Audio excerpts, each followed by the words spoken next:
파워앰프예요.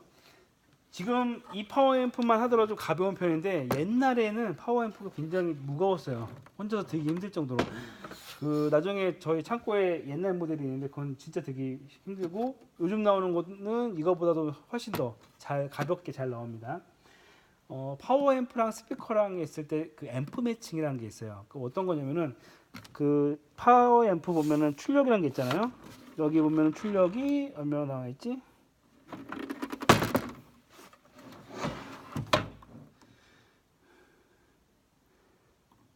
예, 500W라고 나와 있네요.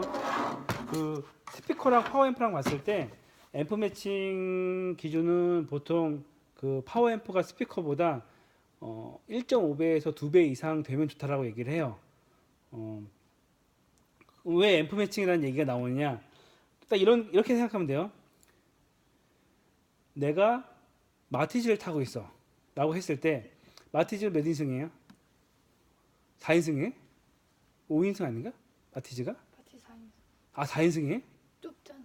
그러니까 원래 정기적으로 5명까지 법적으로 5명까지 탈 수 있지 않나? 두 명 큰 사람, 두 명 더 네, 조금. 어찌됐건 마티즈가 5명 탈 수가 있긴 한데 라고 쳤을 때 탈 수는 있지만 5인승이긴 하지만 나 같은 사람 5명이 탔다고 쳐봐요.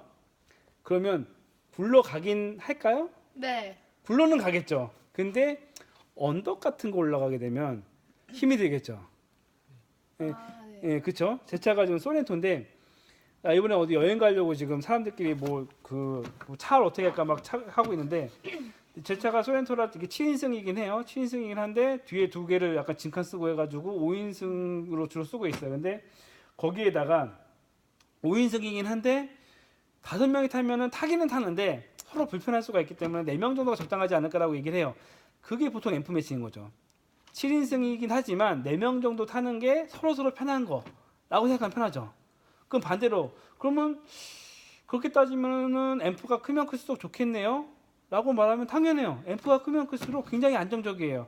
그런데 우리가 이번에 여행 가려고 했는데 9명이 여행 가려고 한단 말이에요. 그래서 9명이 여행 가기 때문에 차는 2대 정도면 되겠다라고 얘기를 하는데 그러면 차는 클수록 좋지 않아요 라고 하면은 좋아요. 그럼 우리 9명 여행 가기 때문에 45인승 관광버스를 부르게 되면 편하긴 갈 수 있겠죠. 하지만 돈이 많이 들어가겠죠. 다 낭비라는 거죠. 그 말인 뜻은 이게 500W짜리고 스피커가 300W라고 하면은 적당한 건데 앰프가 크면 클수록 좋긴 좋아요.